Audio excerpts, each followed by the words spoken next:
और अब आदर सहित अनुरोध माननीय श्रम एवं रोजगार मंत्री भारत सरकार श्री भूपेंद्र यादव जी से कि वे अपने आशीर्वचनों से हमें अनुग्रहित करें और हमेशा की तरह हमारा मार्गदर्शन करें, हमारा मनोबल बढ़ाएं।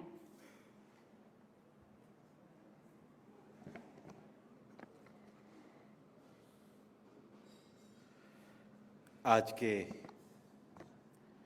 इस 2 दिवसीय श्रम मंत्रियों के सम्मेलन के समापन समारोह के अवसर पर आंध्र प्रदेश के सम्माननीय मुख्यमंत्री श्री जगन मोहन जी, मंत्रिमंडल के मेरे साथी सम्माननीय रामेश्वर तेली जी, श्रम विभाग के सचिव श्री सुनील बर्थवाल जी, श्रम विभाग के सभी अधिकारीगण,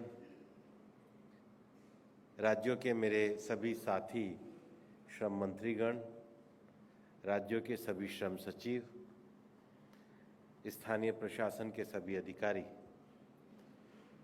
सबसे पहले तो मैं इस 2 दिवसीय बैठक की सफलता के लिए विशेष रूप से मेरे सभी साथी राज्यों के श्रम मंत्री और मेरे साथी मंत्री श्री रामेश्वर तेली जी और सभी अधिकारियों को अपने हृदय से आभार व्यक्त करता हूं कि आप सबके सहयोग से हम इस 2 दिवसीय कार्यक्रम को सफल कर पाए। कल इसके प्रारंभ में हम सबको माननीय प्रधानमंत्री जी का संबोधन प्राप्त हुआ था। श्रम विषय भारत सरकार की कॉन्करेंट लिस्ट में आता है और कॉन्करेंट लिस्ट में आने के कारण समवर्ती सूची के इस विषय पे केंद्र और राज्य की मिलकर के भूमिका बनती है और इसलिए माननीय प्रधानमंत्री जी ने हमें ये रेखांकित करते हुए कहा था कि जिन 28 करोड़ श्रमिकों का ई श्रम पोर्टल के अंतर्गत 400 से ज़्यादा ऑक्यूपेशन में रजिस्ट्रेशन किया है, उसको हम राज्यों के साथ मिलकर किस प्रकार से एक प्रभावी भारत के श्रम बल की आत्मनिर्भर भारत में भूमिका को तय किस प्रकार से कर सकते हैं, इस श्रम बल को किस प्रकार से हम सामाजिक सुरक्षा, उनके स्किल गैप को भर के उनके कौशल की वृद्धि और उनके भविष्य की चिंता करते हुए उनके स्वास्थ्य की चिंता हम किस प्रकार से कर सकते हैं। आज के समय में तकनीकी के इस युग में डेटा का बहुत महत्व है और इसलिए डेटा शेयरिंग होना और उसमें ट्रांसपेरेंसी के साथ स्कीम देश के अंतिम व्यक्ति तक पहुंचना, ये बहुत ज़रूरी है। और मुझे ये बताते हुए अच्छा भी लग रहा है और आप लोगों के सबके साथ मिलकर के जब कल इस विषय पर हम लोग चर्चा कर रहे थे तो उसमें काफ़ी अच्छे सजेशन भी आए। डेटा शेयरिंग के बारे में, use of database for state and central welfare scheme के बारे में, इंटीग्रेशन विद स्टेट पोर्टल्स के बारे में और NCS, असीम, उद्यमी और ई श्रम पोर्टल का इंटीग्रेशन करके देश में एम्प्लॉयमेंट के अवसर बढ़ाने में और उसके साथ ही साथ जो BOCW वर्कर्स हैं, बिल्डिंग और वर्क कंस्ट्रक्शन के वर्कर हैं, उनके साथ भी हम किस प्रकार से उस डेटा का इसके साथ उपयोग कर सकते हैं। और मुझे ये खुशी है कि हम सभी राज्य मंत्रियों ने ये भी तय किया कि इस पर जो सजेशन आए हैं उसके बेस पर हम एक वर्किंग सजेशन का पेपर भी सर्कुलेट करेंगे और आप सबके सहयोग से इस स्कीम को मजबूत बना के देश के असंगठित क्षेत्र के कार्यबल को न केवल ऊंचा उठाएंगे, उनके योगदान से भारत को भी मजबूत और आत्मनिर्भर बनाएंगे। ये मुझे लगता है इस सम्मेलन की सबसे पहला विषय और उपलब्धि का विषय है। दूसरा विषय इस ESIC के बारे में है और मैं ये मानता हूं कि श्रम विभाग के पास एक बहुत बड़ी जिम्मेदारी है ESIC की। पिछले दिनों जब ESIC के 1948 के एक्ट के बारे में मेरे श्रम विभाग के अधिकारियों के साथ जब चर्चा हो रही थी तो मैंने कहा था कि ये एक्ट कैसे बना और मुझे अच्छा लगा जब मैंने ईएसआईसी एक्ट में जो ओरिजिनल जिन्होंने इस ईएसआईसी एक्ट को किया था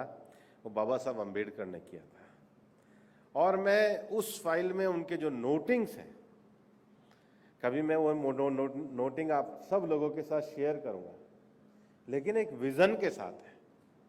और उसका मतलब उन्होंने जो अपने हाथ से जो उसमें नोटिंग लिखे हैं, न केवल रिलेवेंट है, हमारे को एक लक्ष्य की ओर ले जाने वाले भी हैं।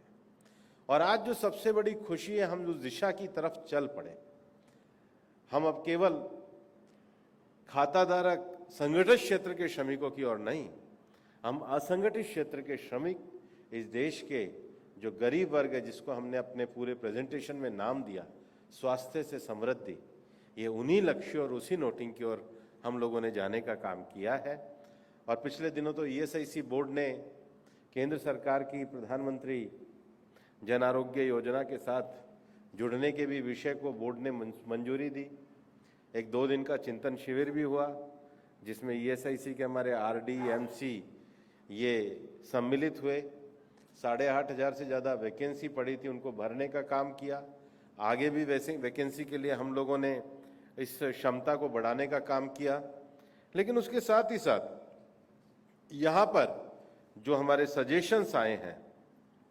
उसको भी हमने सब राज्य मंत्रियों के साथ शेयर किया है। और मैं विश्वास करता हूँ हमारे डीजी ईएसआईसी के नेतृत्व में जो टीम जिस तरीके से लगी हुई है, आपके वो सजेशन भी 15 सितंबर तक और स्ट्रेंथन करने वाले।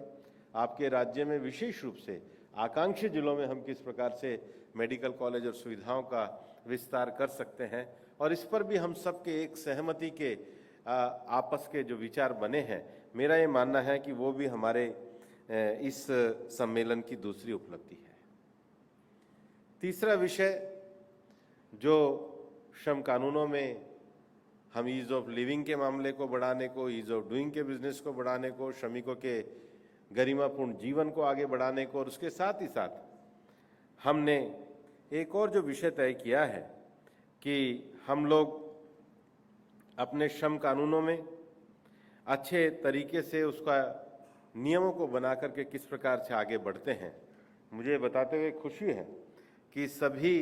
राज्यों ने बड़े ही सकारात्मक तरीके से इस विषय पर अपने विचार रखे और सभी जगहों पर एक संतोषजनक प्रगति के साथ ये विषय आगे आया है। संतोषजनक मैं इस मामले में कहूँगा कि पिछले दिनों जब इकोनॉमिक सर्वे की पिछले साल वाली जब रिपोर्ट आई थी, वीवी गिरी की रिपोर्ट आई थी कि देश के डायनामिक परिस्थितियों में जिस प्रकार से नए विषयों को सुधारने की आवश्यकता है, गिग वर्कर, प्लेटफॉर्म वर्कर को आगे बढ़ाने की आवश्यकता है, महिलाओं का कार्यबल में उनका योगदान आगे बढ़ाने की आवश्यकता है, और उसमें कई राज्यों ने अच्छे काम किया। सुबह आंध्रा के सेक्रेटरी बता रहे थे कि उन्होंने सबसे पहले इस दृष्टि से कदम उठाए। बंगाल वालों ने भी बताया कि उन्होंने भी बड़े अच्छे कदम उठाए। जो बाकी गुजरात राज्य उन्होंने किस प्रकार से डिजिटल आगे बढ़े, अपने इंफॉर्मेशन को शेयर किया। तेलंगाना स्टेट और तमिलनाडु स्टेट में भी इसको लेकर कैसे प्रोग्रेसिव कार्य किए गए। उड़ीसा ने अपने अनुभवों को शेयर किया। और मेरे को लगता है कि अगर मैं सबके नाम लूँगा तो हर प्रदेश से कुछ अच्छे विषयों और अनुभवों को हमने शेयर किया। और मेरा मानना है कि हमारी सबकी सम्मिलित दृष्टि है कि इन सब श्रम कानूनों को मजबूत बनाते हुए हम देश के श्रमिकों का कल्याण और ईज ऑफ लिविंग के बिजनेस को, ईज ऑफ लिविंग के वातावरण को कैसे आगे बढ़ाएं, इसको पूरी तरीके से किया गया। इसके साथ ही साथ विजन 2047 को सबके सामने रखा गया। और विजन 2047 में जो हमारे 8 से 10 विषयों को एक अच्छे माहौल में हमारे विज़न महिला कार्यबल को, हमारे विज़न स्किल गैप को लेकर के, हमारे विज़न वर्कर की सोशल सिक्योरिटी को लेकर के जो हमने पहले 3 सत्रों में किया, उसको 2047 तक कैसे ले जा सकते हैं, इस पर एक अच्छा चिंतन सामने आया। मुझे इस बात की खुशी है कि हमारा ये संवाद, मुझे लगता है एक कारण ये भी है कि हम तिरुपति जी के इस स्थान पर बैठे हैं, जो अध्यात्म की धरती है, जो प्रेरणा की धरती है, जो जीवन मूल्यों को आगे बढ़ाने वाली धरती है। तो स्थान का भी अपना प्रभाव है। इसके कारण भी हमारे को काफ़ी सकारात्मक और ऊर्जात्मक दृष्टि प्राप्त हुई। और एक टीम के रूप में 2 दिनों से हमने बहुत अच्छे तरीके से इन सारे विषयों को करा। और इन विषयों की जो सबसे बड़ी बुनियाद है वो हमारा कोऑपरेटिव फेडरलिज्म है। हमारा जो कोऑपरेटिव फेडरलिज्म जो हमारे संविधान का मूलभूत आधार स्तंभ है, उसके आधार पर ये एक बड़ी सार्थक चर्चा हुई और ये संवाद भी बहुत अच्छा और फ्रूटफुल रहा। और एक टीम के रूप में हमने अमृत काल के लिए भारत में श्रम कानूनों को किस प्रकार से आगे बढ़ाया जाए उसकी चर्चा करी है। और इसलिए एक औपचारिक धन्यवाद भाषण तो होगा ही, लेकिन फिर भी मैं एक विशेष धन्यवाद हमारे ESIC, DG fastly, DG mines और उन राज्यों को भी दूंगा कि अक्सर श्रम कानूनों में हम वेतन की चर्चा करते हैं, श्रम कानूनों में हम उनकी सुरक्षा की चर्चा करते हैं, लेकिन जो व्यक्ति कार्य कर रहा है उसका स्वास्थ्य कैसा रहे, जो कार्य कर रहा है उसके कार्य क्षेत्र में किस प्रकार से सिक्योरिटी बने। ऑक्यूपेशनल सेफ्टी एक ऐसा क्षेत्र है जिस पर चर्चा होनी आवश्यक है। और DG fastly, DG mines, ESIC के द्वारा ये ऑक्यूपेशनल सेफ्टी को लेकर के यहाँ जो एग्जीबिशन रखी गई, मुझे लगता है कि ये भी एक ऐसा दृष्टिकोण है जिसको श्रम कानूनों के साथ श्रमिक का जीवन के साथ काम के स्तर पे उसका जीवन कैसा हो उसकी भी चर्चा होनी आवश्यक है। और विशेष रूप से हमारे प्रोविडेंट फंड की जो टीम यहाँ पर लगी, हमारे EPFO का एक चिंतन शिविर होना बाकी है, लेकिन EPFO के लोग सोशल सिक्योरिटी के साथ साथ कार्यक्रम का अरेंजमेंट भी अच्छा करते हैं। ये भी इस मीटिंग में जानने का अवसर प्राप्त हुआ, तो उनको भी मैं बधाई देना चाहूँगा। और आंध्र प्रदेश के जो अधिकारियों ने, मैं देख रहा था दिन रात मेहनत करके और हर तरीके से कोई भी ऐसा अवसर नहीं उन्होंने छोड़ा कि ये कार्यक्रम में किसी भी व्यवस्था में किसी प्रकार की कमी रह जाए। और आप जो सब मंत्री लोग आए, मुझे सबसे अच्छा ये लगा कि सब 100% सभी सेशन में उपस्थित रहे और सभी ने पार्टिसिपेट किया। और मुझे ये बैठक एक अच्छी यादगार बैठक के रूप में लगी है। मैं विश्वास करता हूं कि हम लोगों ने जो लक्ष्य तय किए हैं उन लक्ष्यों को हम अब अपने अपने कार्यक्षेत्र में जाकर के एक अच्छे तरीके से लागू करेंगे। और आपके सुझाव भी जो हमने समय निर्धारित किया उस समय पे आएंगे, तो आप राज्यों के सुझाव के आधार पर केंद्र सरकार को एक अच्छी और पॉलिसी बनाने की, जो राज्य और केंद्र मिलकर के बनाएंगे, उस पॉलिसी को बनाने में हमारी मदद मिलेगी। हमारी टीम इसी तरीके से साथ मिलकर के कार्य करती रहे, साथ मिलकर के हम सब देश को कि अमृत काल में एक अच्छा भारत बनाने के लिए हम सभी लोग अपना अपना योगदान दें। उन्हें आप सबको धन्यवाद, शुभकामनाएं और जय बालाजी।